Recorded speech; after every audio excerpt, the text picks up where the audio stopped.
How many LOMs does it take to beat the Tier 3 era battle? More than 4.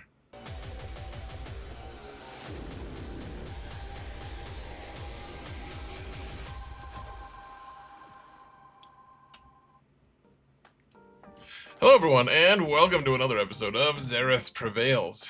For the record, guys, I have like 12 LOMs. Just kidding. It's a joke about 4 LOM, if you didn't get it. And also, I know that some people are able to beat the Tier 3 if you want to super remod, and it's just totally not worth it for me. But we've got some news today. Galactic Legend Ahsoka title finally gets an event.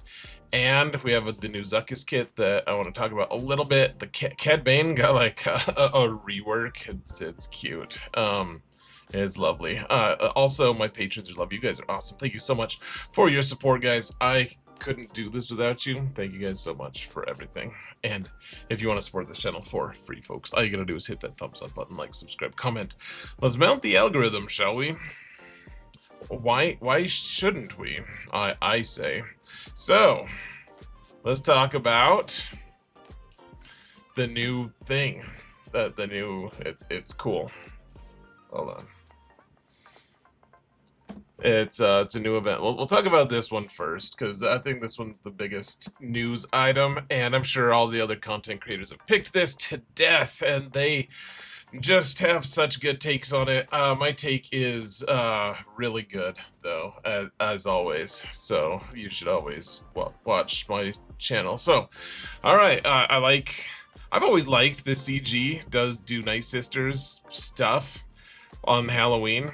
I've always thought that was cool. Like when Night Sisters as a faction was being released, they released them in October. I don't know. It's a small thing, but I do like that. And so it's a new limited time event. So first off, Meatface was very clear. Well, it was clear at the bottom of this post anyways, but he also posted later, it was very explicit about this is going to happen more than just one time ever. It's a new limited time event, which just means it's not going 24/7. It's an event that will appear and then it'll go away. And so if there was any question, the limited time event thing verbiage is a little confusing. And but people were being pretty rude about it, and so he spelled it out like they were childs. Okay, so the event overview. I mean, you guys already saw this, I'm sure. If you haven't, I mean, you can check it out on the forums, of course. But I mean, it's a reason to work on Sabine, actually.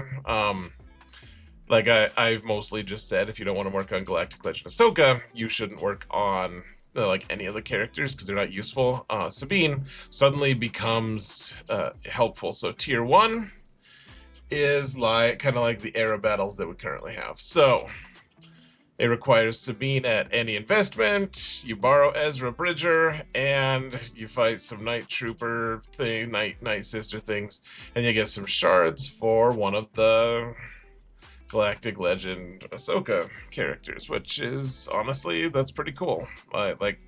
I'm assuming this is doable at lowish gear level and lowish star level, and so every time this event runs, you get some shards. You just passively earn more shards, which is great. I mean, it's a good catch-up mechanic. Sure, you get a lot more later down the line, but the tier 2, you have to have a 7-star Sabine, and who knows how hard it's gonna be, but which is what she said. Anyways, you get some credits. Hold on. You get some credits, and then you get some Kyrotech, which is fantastic, frankly. Though I will note that this is in totality less than like an assault battle's worth of Kyrotech. Like an assault battle, unless you can run this event multiple times. I get that they didn't say that. So I guess we don't know. I guess maybe we could data mine it, but if it's just run once, then you get 15 total Kyrotech pieces as opposed to 10 for each run, which would be 20 for the assault battles. or no, Assault Battles isn't twice for each one, but it is, you get 10 of each, which is 20. So anyways, you get Kyrotech, which is going to be needed. People are speculating right now that once Relic 10 is here, that the Kyrotech is going to be how we get like droid brains or something, or arrow magnifiers, or I don't know exactly what's going to happen with Kyrotech, if it's going to be a salvage material that like that the scavenger can use or whatever. But it's interesting. It does. I like that they don't give you Sabine, the Sabine shards, because the implication is you already have a 7-star Sabine. So pretty cool. And then tier 3, you need a relic 9 galactic. Like, it escalates quickly. It's like, hey, if you have Sabine at all, you can do this. Okay, next level. She has to be 7 stars. Okay. Next, you have to have a galactic legend at relic 9. it's such an escalation.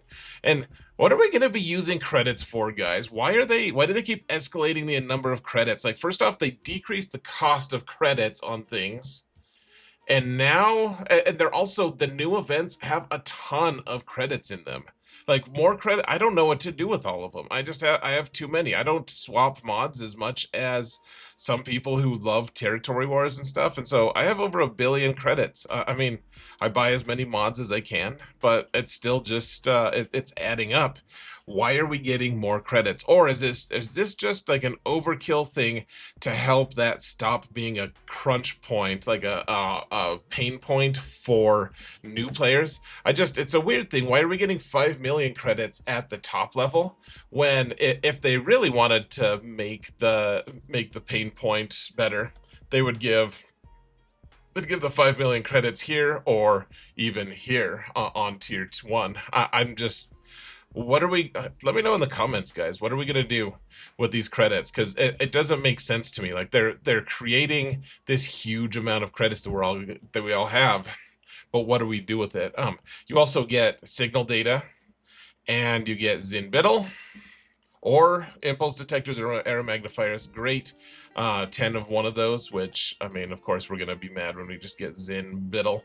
But then we can also get gear to keep heads and droid brains. Like, this makes it so much nicer to have Galactic Legend Ahsoka Tano. I mean, I've said it a million times. I actually thought about going back to all my videos and finding clips of me, like, whining about how Galactic Legend Ahsoka Tano doesn't have any event, so she's way less worthwhile. But there's just too many videos to choose from, and that's like just not a worthwhile time spent for me. Because everyone who watches my channel at all, and whenever I talk about Galactic Legend Ahsoka Tano, I say she's very good, and that hasn't changed. But also, there's no event attached to her. There's way less incentive. She's good. She's fine. She's just not as overpowered. Like, there's no event specifically for her. There's no specific reason to be working on her and her way overpriced faction. But now we do actually have, like, the gear to keypads or droid brains, both of them still super relevant. And it, like, in the wake of this is a very savvy move by CG, by the way, I think, because first off, that, like, everyone has been complaining about the disparity of like, there's no event for Galactic Legend Ahsoka Tano. Also, Relic Delta is coming, and what does CG do? They release Smuggler's Run 3, which is a bunch of mod materials, which is not unwelcome, but in the face of Relic Delta, that doesn't help at all, right? Like, Smuggler's Run 3 sounds awesome if Relic Delta wasn't just staring us in the face. But this is actually something that can help us with Relic Delta, and this does make me think, like, maybe this is the swerve we need. I think the farming order for Galactic Legends is going to change now, because getting a Relic 9 Ahsoka, I mean, it's just a good idea to get a Relic 9 anyways, if you have her, if you can unlock her. But the biggest complaint was, what is she doing for me? Like, what's worth this investment? And now, over time, at least, you're going to actually be able to recoup some of those losses. And I think that's fantastic. So give us an extra thing. Now, one thing I did notice here, folks, I thought this was cool. You can actually, oh, it's all zoomed in. Hold on, let's do this instead. Check it out, guys. Over here, if I don't know if you have any of the episode currency available. This is my main account, so I have extra. But if you don't have Sabine farmed yet, like my alt doesn't actually, you can get 20 shards of Sabine Ren here for 2,500. Now maybe you can't afford it. I don't know, but I just thought I'd throw it out there because that's something that exists that you can go and do if you don't have it yet. So let's move on to the next thing. I'll just say, guys, this is a perfect update to me. I think this is pure win. I mean, we can complain about CG not having done it before. I think that they had assumed she was going to be part of a raid, and then for whatever reason, those raid plans got scrapped, and instead that we ended up with the Order 66 Lord Vader nonsense that we currently have. And therefore it left like this weird gap of these two new teams that just have no events at all. I think that the intent was to have some kind of event for them, and so it takes a while to get it planned and stuff. Anyways, I'm glad they eventually did it. I mean, it's like a year late, kind of, but better late than never. And right in front of Relic Delta coming in. This is I mean, if we just assume that Relic Delta is coming, which it is, you know, then also winter is coming as well. Then I think this is a nice change, and my alt is definitely going to be working on Galactic Legend Ahsoka earlier than anticipated. Now, let's talk about Zuckuss, shall we? That sounds nice. If I can turn off this zoom, perhaps. Hold on. All right. So, Zuckuss, I'm not going to read through the whole kit. I'm sure you've watched enough content creators yell his kit out to you, so I don't need to do that. Zuckuss, kind of cool, though. One thing I really love, actually, I don't always care about this, but he talks about the lore of what Zuckuss is, and he's a Gand findsman. And for those of you who watch my streams and stuff, you'll know that one of my favorite characters in the old lore, is Corran Horn. He's an X-Wing pilot for Rogue Squadron. He's a Force-sensitive guy. He's actually in the new canon as well now, just in a very minor role in the Kenobi show. But anyways, his wingmate is a guy named Uril Quirg, and he is also a Gand findsman, and I just loved that they mentioned that. It's totally irrelevant for the game, really, but I thought it's a cool thing when they just do a little nod to it and give us unaligned Force user to characters who are actually Force users. Like, he's not going to go well with that faction probably, but I like it when they can give us nods to that. That's a bonus. So other things that I noticed about him, and we'll talk about his final team in a minute. First off, the mod set bonus recommendation. Like, if you're ever gonna recommend just a little taste of tenacity, I would just recommend never doing it. Either go all in on tenacity or don't go in at all, because you kind of need all of it. But anyways, we're not here for CG's commentary on what mods we should add. Anyways, we'll have there's a Zuckuss event, all the cool stuff. Foreseen Strike. So he's a tank. He does some cool stuff. So accuracy down. I think isn't that what Cad Bane also gives. So this is an interesting one because his whole kit, everything that his team does is based around foresight. And that's how you get your contract. And so, like, he hands everyone a bunch of protection, and then he has one ability that gives everyone, that makes him taunt, and then it gives everyone foresight. And so their suggestion is like, hey, make sure that right before you use foresight, the foresight ability, make sure that your opponent is done using their AoEs, because otherwise you're screwed. And that's kind of true. It made me think, I wonder if Embo's going to be good with this team at all.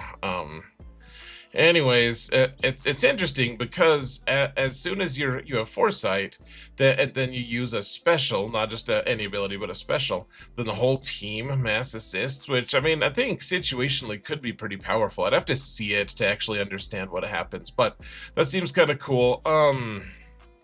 He's got a territory war Omicron, which I'm sure we'll get into at some point. But yeah, it looks fine. He looks. I'm just not excited about this team. We'll see how it ends up being, but I hope it's good. I really do.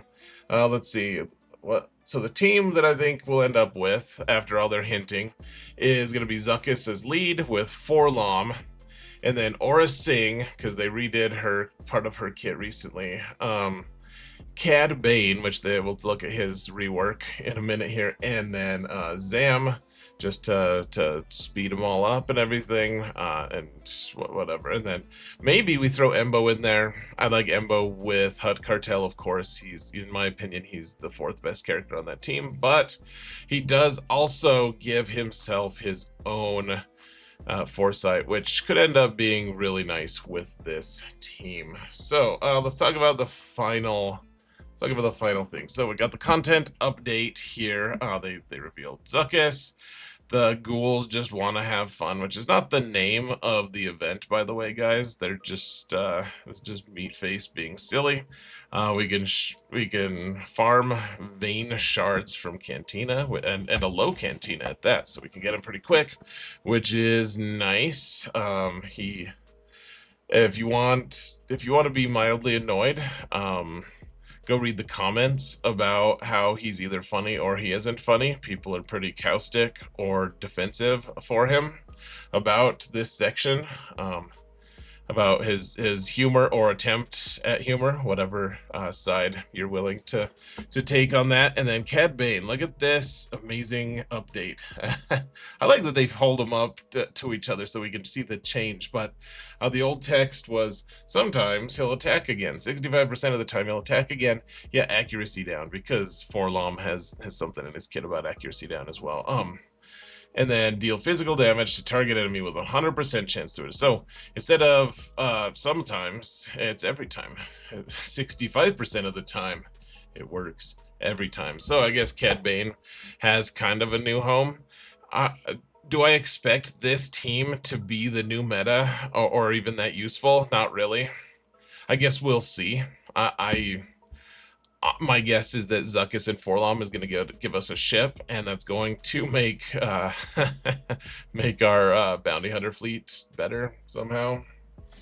Whatever, man. But I guess we'll just see what ends up happening. But I mean, it's a team full of marquees, right? It's 5 marquees, and like by necessity, 3 of them are going to be characters that are older. Also, there's verbiage in the Zuckuss kit that basically says you can't have Bosk on the team because you can't have another dark side tank on the team, or he doesn't get something vital that he does. So is this going to be an amazing team? I don't know. I don't. You look at Stranger, and Stranger looks amazing. Like he looks like way too good, right? In my, like, maybe not too good, but like really strong, obviously strong. This team isn't obviously strong to me. Maybe it's gonna work well. You're gonna have to be very specific on your modding to make sure that the team just goes back to back to back to back, so that your opponent's characters can't go in between you. But the math of it may not work out anyways, since he's got all this weird turn meter shenanigans with foresight and stuff. So we'll just have to see. But that's it, folks. Let me know what your thoughts are. Thank you all so much for watching, and remember that in all things, Zareth prevails. Take care, folks.